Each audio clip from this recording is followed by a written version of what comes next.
señora Jara. Gracias, presidenta. Señorías, la proposición no de ley que trae hoy a esta comisión el Grupo Parlamentario Popular se debe analizar en el fondo y en la forma. El problema que plantean los técnicos sanitarios es complejo y no tiene una solución sencilla. Partiendo de esa base, creemos que nuestro deber como diputados es exclusivamente preguntarnos: ¿esto que proponen es bueno para los españoles? ¿Es bueno que se solicite que a una persona con una determinada formación se les reconozca otra de forma automática? ¿Por ese automatismo los españoles van a estar mejor atendidos? ¿Creemos lógico que se nos aduzca que ese reconocimiento debe ser llevado a cabo porque así los técnicos superiores podrán emigrar al resto de Europa? ¿Es suficiente esa razón? Miren, señorías, la dignificación del trabajo no viene por ponerle un título más bonito, sino por su reconocimiento. Y ese reconocimiento viene por el respeto, y no hay mejor manifestación del respeto que un salario digno. Si los sanitarios tuvieran salarios dignos de acuerdo con su formación y responsabilidad, y por qué no decirlo de su penosidad, no habría tantos deseos de subir artificialmente de estamento ni tanto intrusismo. La PNL que propone el Grupo Parlamentario Popular intenta unificar de un plumazo, bajo un mismo título, especialidades distintas. Desde nuestro punto de vista, lo único que cabría es lo que se apunta en el punto 4, esto es, recabar de la Comisión de Recursos Humanos del Sistema Nacional de Salud una posición sobre lo adecuado de estas peticiones. Pensamos que también deberían ser consultadas las sociedades científicas correspondientes. Tienen razón los técnicos superiores al decir que desde el PSOE y el PP se les ha querido engañar con falsas promesas. La prueba de ello es que esta PNL que el Grupo Popular presenta es un plagio al 90,4% del texto utilizado por la PNL presentada por el Grupo Socialista hace 5 años y que fue aprobada. Nos ha sorprendido desagradablemente que el Partido Popular haya cometido tamaño error, porque o bien han calcado la de los socialistas o bien han copiado en un 90% un texto que a algún externo al Congreso les ha pasado. Desde Vox denunciamos este engaño y estas promesas falsas. Lo que se debe exigir al Gobierno es que ordene de una vez las profesiones sanitarias, ya sean de grado o no, con la premisa de que no sea posible que no será posible una buena solución si los salarios son insuficientes, y con dos condiciones. En primer lugar, que queden fijadas por un tiempo mínimamente exigible las fronteras educativas, laborales y jerárquicas de cada estamento. Y, sobre todo, pensando en si dicha ordenación sirve a los intereses de los pacientes. Ese es el objetivo que nos debe guiar a todos, y hacerlo sin trampas. Muchas gracias. Muchas gracias. Pasamos al turno de la Jara. Gracias, presidenta. Señorías, durante la legislatura última del PP y primera parte de la actual se estaba llevando a cabo la estrategia Más alimento, menos desperdicio, con 2 periodos, del 2013 al 2016 y una segunda parte del 2017 al 2020. Ambos periodos con un discurso perfectamente alineado con la Unión Europea en cuanto a economía circular y los puntos de la Agenda 2030. Se paró en el 2020, pues comenzó la tramitación del proyecto de ley de cambio climático y transición energética que podía interactuar con dicha estrategia, y desde entonces no se oye hablar de la misma. Es lógico que se parara la estrategia, pues esta ley es un canto a las agendas globalistas encaminadas a transferir ingentes cantidades de dinero de las clases medias y trabajadoras a las élites que impulsan la agenda climática. Si en este momento hiciésemos una encuesta a las 4.000 mismas familias que se entrevistaron en el 2016 para la elaboración de la estrategia, nos encontraríamos primero con el fallecimiento de muchos de sus miembros por la pandemia y después con el empobrecimiento de estas familias. En la actualidad, posiblemente, puede que tiren bastante menos alimentos o incluso que estén en las colas del hambre. En el día de hoy nos vuelven a traer ustedes el más que sobado tema de desperdicio alimentario. En el momento por el que atravesamos, tras un empobrecimiento muy marcado de España tras la pandemia y ahora con una guerra que, aunque objetivamente no tenía que influirnos en demasía, el Gobierno aprovecha como excusa para no bajar el precio de los combustibles con cuyos impuestos están engrosando las arcas públicas, hacer poco o nada por la carestía de la energía eléctrica y el empobrecimiento de toda la población. Igual ahora había que desarrollar una estrategia sobre cómo ha cambiado el tema del derroche alimentario y si realmente aún existe. El menú diario de muchas familias es pasta con tomate frito a mediodía, huevos con salchicha por la noche y bollería industrial que es barata por la mañana. A esto le añadimos el ataque continuo al sector primario con el encarecimiento de los costes de producción que hace imposible el sostenimiento de pequeños productores, el ataque a la pesca subvencionando el desguace de la flota pesquera y la no aplicación de aranceles a los productos provenientes de terceros países, una vez que se sobrepasa el tonelaje anual acordado por la Unión Europea y que para marzo o abril ya se ha copado, pero que sigue sin aplicarse aranceles a partir de ahí. ¿Por qué? De hacerlo, el precio de los productos agrícolas de terceros países subiría y los agricultores no se verían obligados, como ha ocurrido el año pasado con la campaña de la sandía, naranjas y limones, a no recoger sus cosechas. Puntualizando todos esos temas, también les diré que tras hacer un estudio somero de las iniciativas sobre este tema presentadas desde el 2017, se podría objetivar un copia y pega continuo tanto de las preguntas de los distintos grupos parlamentarios, entre ellos, así como de las respuestas del Gobierno, del PP y del Gobierno actual. Por lo que se puede inferir que todos los grupos piensan lo mismo, con leves matices y cambios de tono cuando están fuera o dentro del Gobierno. No vamos a apoyar esta iniciativa porque no confiamos en que si no fue efectiva hasta el 2020, lo vaya a ser ahora. Y seguimos confiando en el buen criterio de empresas, sector primario, pesca y ciudadanos para reciclar los alimentos sin ayuda de un Gobierno paternalista. Muchas gracias. Rodríguez Almeida.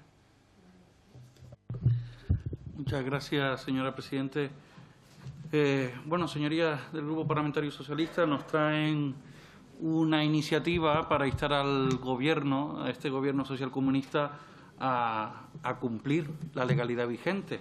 Bueno, bien, si esa es la única aportación que pueden hacer en este principio de separación de poderes como Grupo Parlamentario Socialista, es sorprendente, pero no es extraño, porque efectivamente ustedes mismos son conscientes de qué Gobierno han apoyado y han constituido y que se materializa en un reiterado incumplimiento de la legalidad vigente, no solo en el ámbito ordinario, sino como han puesto de manifiesto los recursos de inconstitucionalidad que los 52 diputados del Grupo Parlamentario Vox hemos presentado y han sido estimados.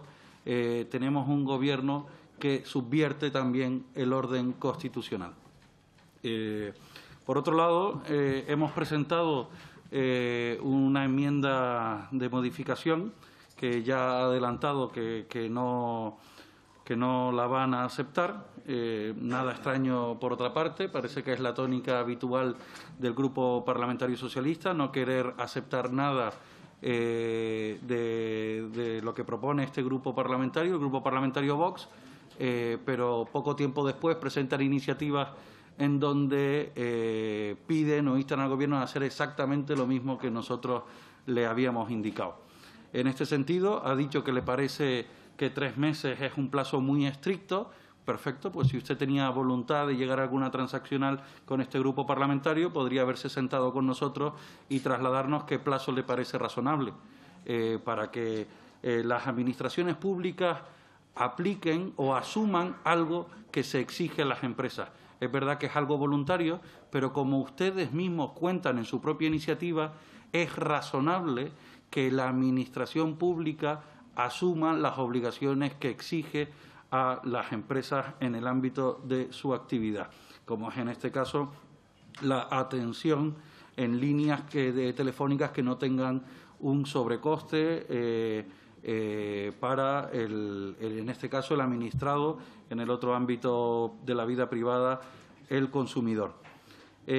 Por otro lado, también en cuanto a esas campañas de inspección que ustedes llaman, que entiendo que el término más adecuado sería un plan de inspección respecto a la aplicación de esta normativa de la Ley General para la Defensa de los Consumidores y Usuarios, pues nosotros el matiz que le hemos dado es que antes de empezar un plan de inspección, que es lo propio, siempre se ha hecho así en cuanto a la actuación, por así decirlo, bien intencionada de la Administración, es avisar, informar a las empresas de que efectivamente si se constata el incumplimiento de la norma, pues darle ese aviso para ya en la siguiente actuación inspectora actuar en consecuencia con lo que tenga establecido la norma. Pero, por otro lado, otra cosa que también hacemos es dirigir esa campaña informativa especialmente a grandes y medianas empresas.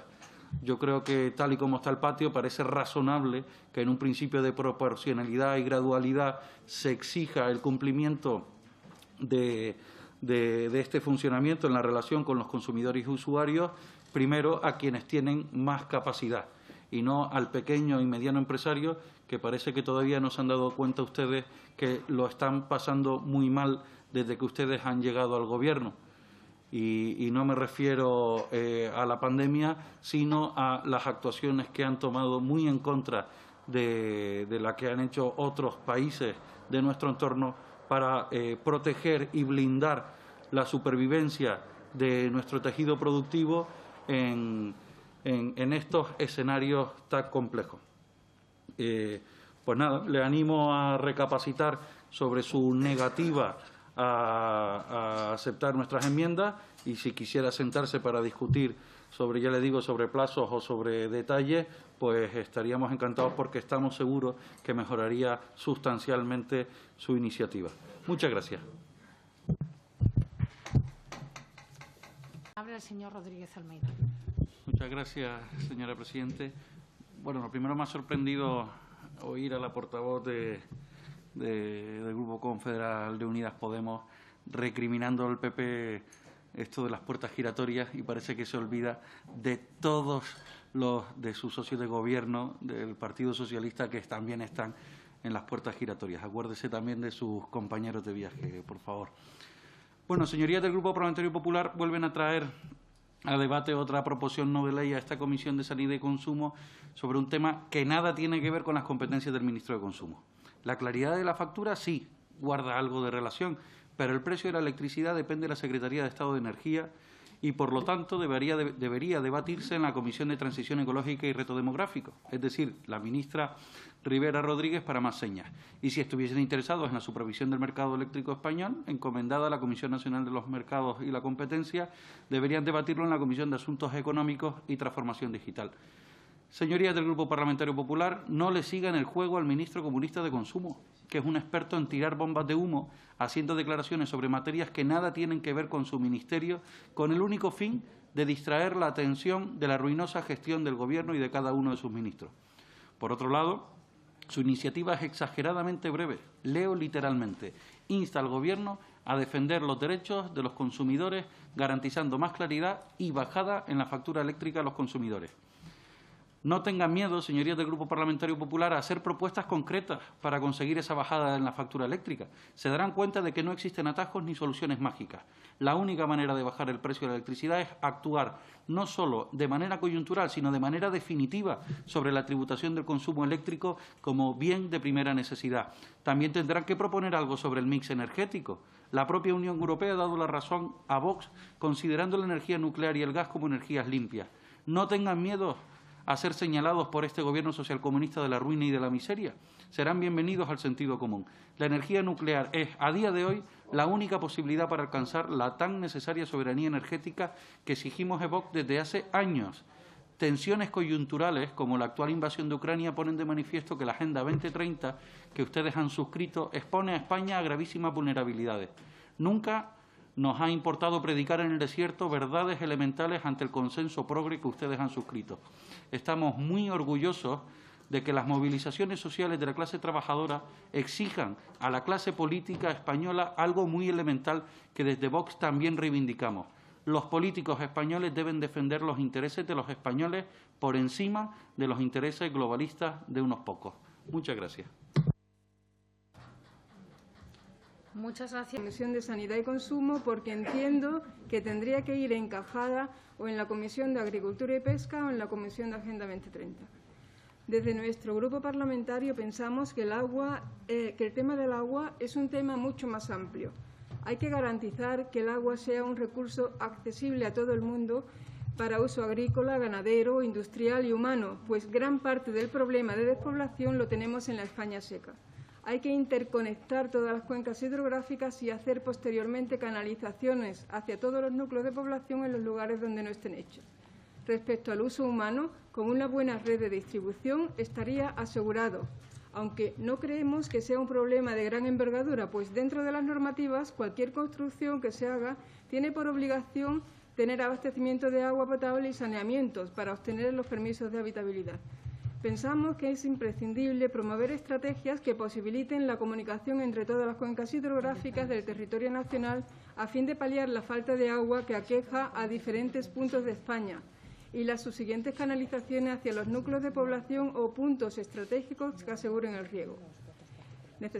Creemos también que es importante hacer una reglamentación acerca de la construcción de pozos ciegos que puedan contaminar los acuíferos con bacterias multiresistentes provenientes de humanos y animales, y promover estrategias que optimicen los estudios microbiológicos, así como de detección de tóxicos en aguas residuales y acuíferos de forma reglada, y que mejoren y modernicen las actuales. El agua es un bien común al que tiene derecho todo español, viva en el territorio que viva, y del que debe tener un uso y disfrute equitativo con el mismo precio por metro cúbico en todo el territorio nacional. El estudio de las características farmacológicas y microbiológicas de las aguas de desecho puede ayudar a la detección precoz de enfermedades transmisibles entre humanos o animales, así como de tóxicos industriales y antibióticos en las aguas. No apoyaremos esta iniciativa. Es pura Agenda 2030 y una vieja táctica comunista que consiste en trasladar un problema que sucede en otros países de forma artificial al nuestro y ofrecer soluciones socialistas.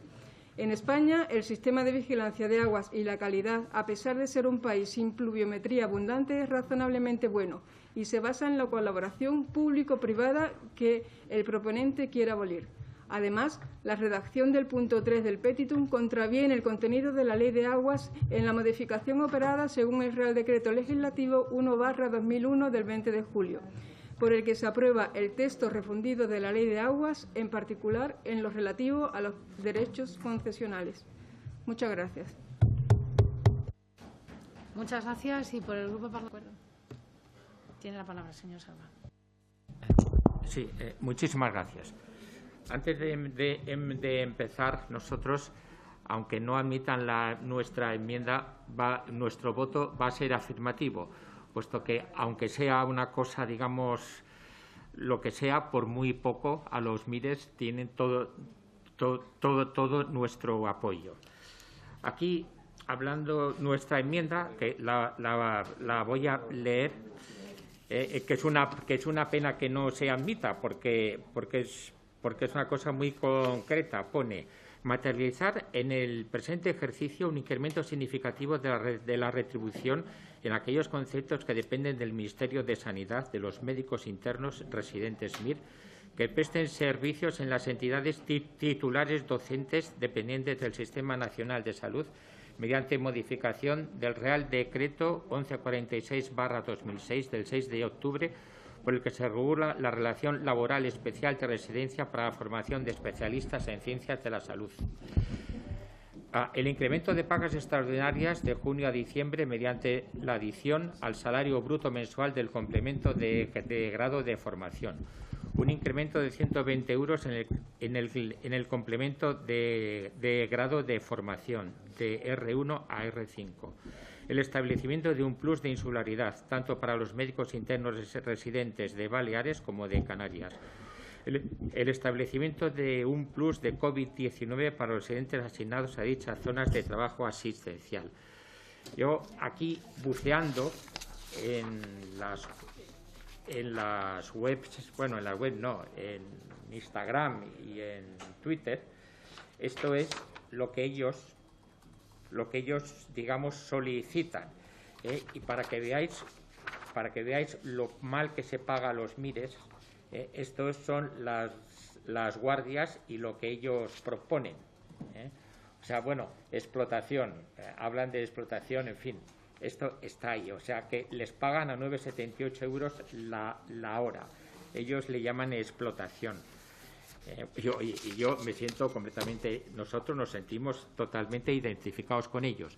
Después también lo que quiero añadir es que hablando de la iniciativa del PDCAT, que yo lo agradezco, aquí hay un punto que no estamos conformes, que pone: consideramos inaceptable que nuestros futuros médicos se encuentren en una situación de precariedad. No son futuros, son reales, son presentes, están colegiados, pueden recetar, son médicos.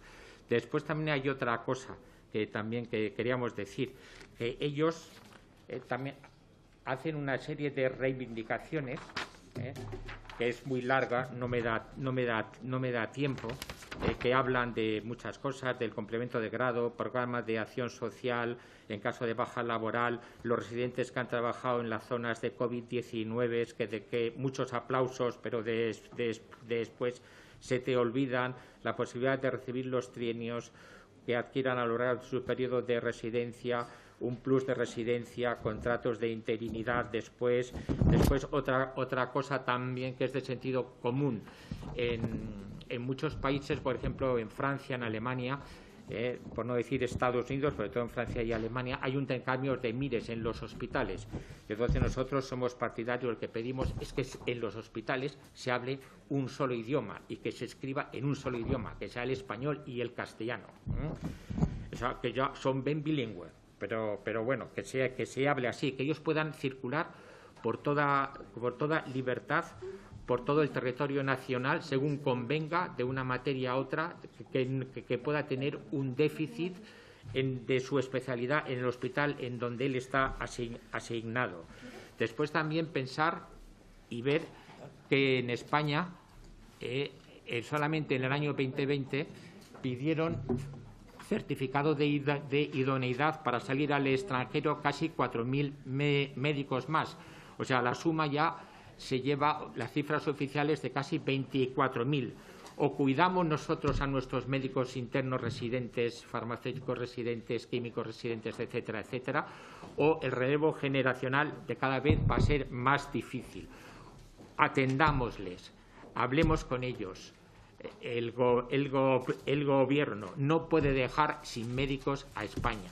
Solamente en las Baleares hay más de 100 médicos sin titulación que trabajan en el IPSalud. Esto no es presentable. O sea, hagámoslo y si no...